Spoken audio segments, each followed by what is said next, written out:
Welcome, everyone. I'm so excited to have Marika here, who's going to be speaking at our Flourish Summit. Marika is an incredible individual. She's a recording artist, she's an actor, and she's an advocate for diversity. Welcome, Marika.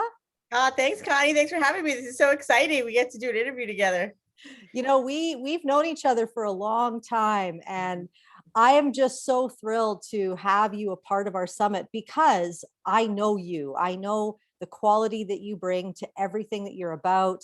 I've watched your journey. What a beautiful thing to journey with friends and see people grow, and to be able to see the influence that you're having on our society when it comes to diversity, but also in the film and TV industry and in the recording industry. So tell us a little bit about your life as an actor. Sure. Well, my acting sort of came out of being a recording artist. Obviously, I've been in the music industry longer than I have been in the film industry, but what brought us to Vancouver initially was my music career. And we moved out here when my oldest son was 6 months old at the time. And which is a long time ago now. But my husband and fast forward, my husband and my two sons were just walking down a street in Vancouver, and they were stopped by an agent and, stopped by someone on set, who basically approached him and said, do your kids have an agent? They're really beautiful. They should be on TV. And my Saskatchewan husband was like, what's an agent? Like we had no idea, about any of this stuff. And that kind of got us started in film when the kids were very young. We didn't really think anything of it until we got asked to audition as a family a few years later. And I was like, Mom, I can do mom, like got that down, no problem. And that's kind of what got us started doing commercials. And what we loved about it was that we got to do it as a family, or oftentimes we booked as a couple or a mom and kids and so ever since then, we've kind of just done it together. And that's been sort of the fun part about it. Definitely gets harder and harder the more that you're in it, because then you start auditioning for film and television and for voiceover. And there's definitely, I have huge respect to people in the craft that have just been training for years and audition after audition after audition. But I've loved it. My first TV show was for a woman named Martha Williamson, who produced Touched by an Angel, if you remember that show. And for that show, all I had to do was sing in church. And I'm like, I got this. This is what I do. So, and it was so funny because I'm not like, because I write and record my own stuff, I do it to my style. I'm not necessarily like the Celine Dion of singers, right? Or the Mariah Carey. I'm just me. And it was so funny because I had no idea who this lady was at first, but I heard I got the part, and she phoned me up and she's like, you're not the best singer that I heard that day. I'm like, that's hilarious. And she's like, but you had the most heart. And so she's like, I want to see that on television. I want to see that. And so if the director, if anybody tells you anything different, you call me up. And I didn't know who she was. I was like, oh, you're such a nice lady. Like, thanks for sort of encouraging me. But it was cool because I knew it. I'm like, you know what? I knew going into the audition that I wasn't necessarily the most skilled and talented singer, but I knew that I had heart. And I think that is what I bring to everything that I do. It's partly why I'm in the film industry.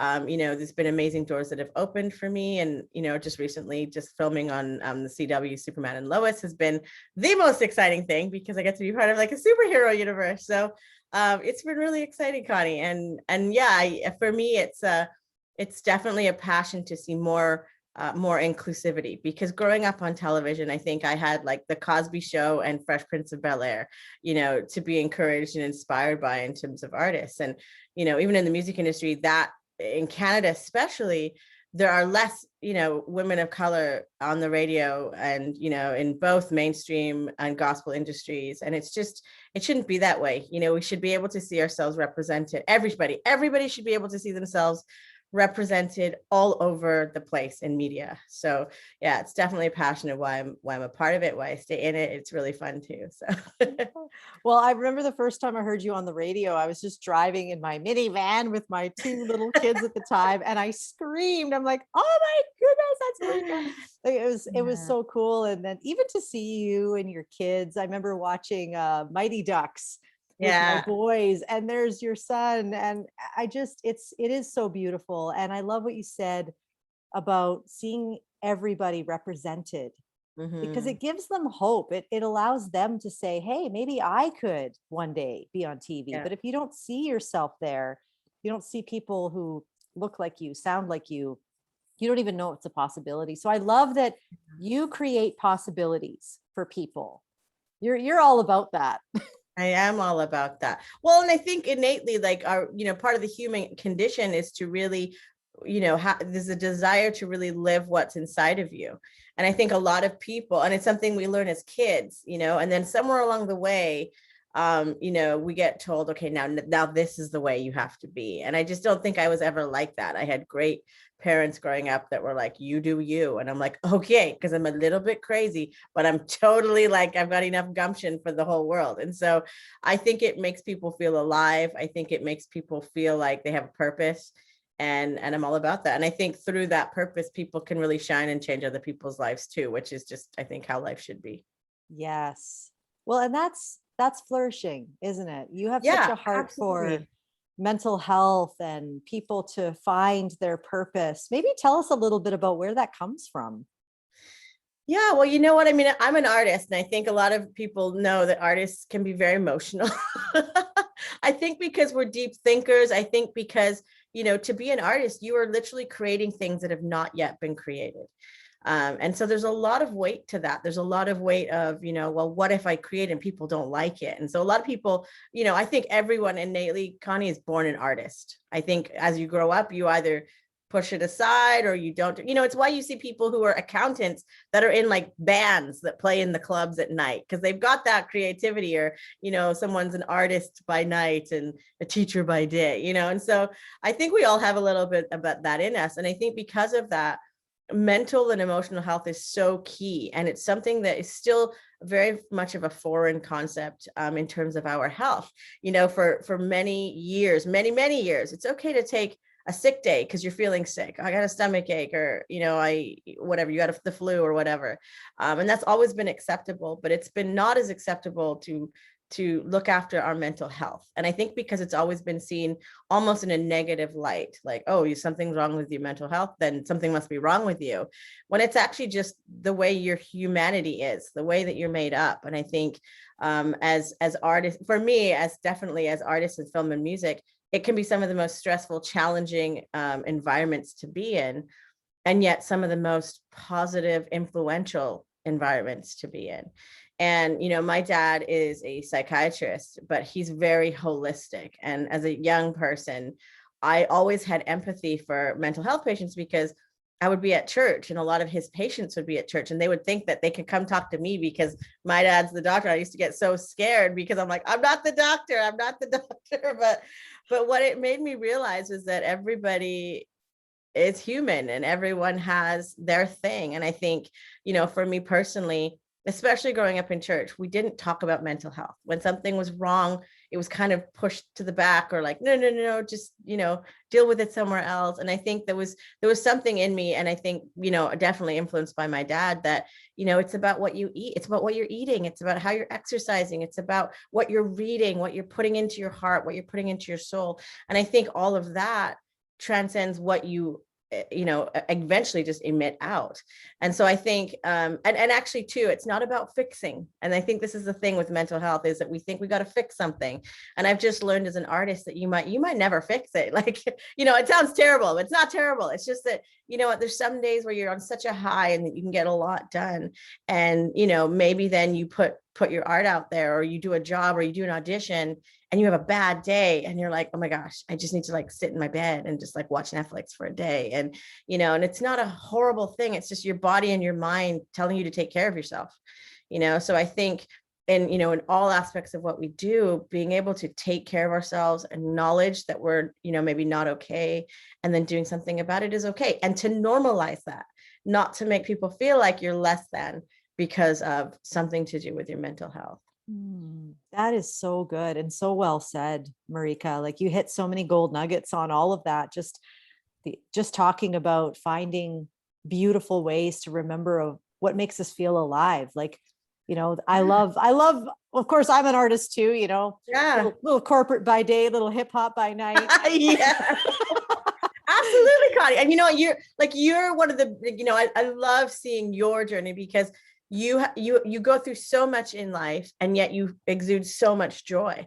And I think that's what we sometimes can forget is that, when I was going through a very low time, we lost friends that had died young, and I was just going through a lot in my career. And I remember like always wanting to just go to Disneyland, and all my friends would be like, why do you like Disneyland so much? Why do you, I'm like, I don't know. I just like it, but I just remember once I came over that hurdle, I realized that it was just a place that brought me joy, a lot of joy.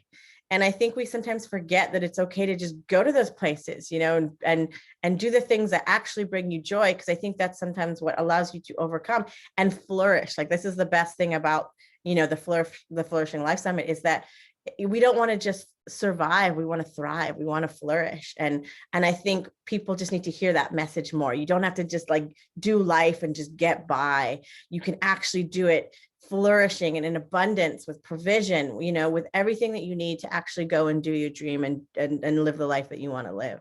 Yes. And you're living that. You are so living proof that you can do this. And the cost that you pay every day to do it is always just such an enormous, I have so much respect for you, Marika, because you show up to the hard things and yet you still live such a grounded, holistic, beautiful, heartfelt life. And that's what I love the most about you. And that's why I'm so excited for you to speak. And for those of you listening to this interview, if you're saying, yes, I don't know, I felt so many times this, yes, I wanted to just put up my fist and yes, Marika. And if you're feeling that as you're listening to Marika, then you need to be at the summit because Marika's going to be there.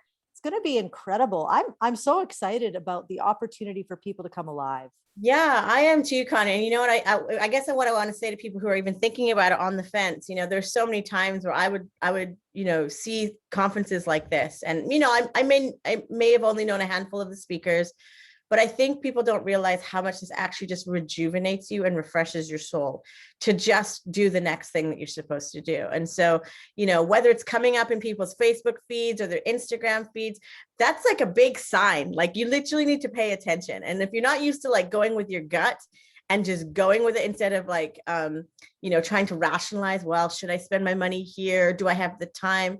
Just make the time. I think this kind of stuff is really life-changing. And I can't wait. Like these kind of things, I'll just watch every speaker because, to me, it's just so invaluable. And you get so much more than you even pay for. So yeah, register, sign up. I want to see you there. I want to hear from you. I think it's amazing to do life as a community. I think this, to do something like this, Connie, is it's a blessing for me because, we get to see all these different speakers and meet new people and just live our best lives together. So I'm excited too.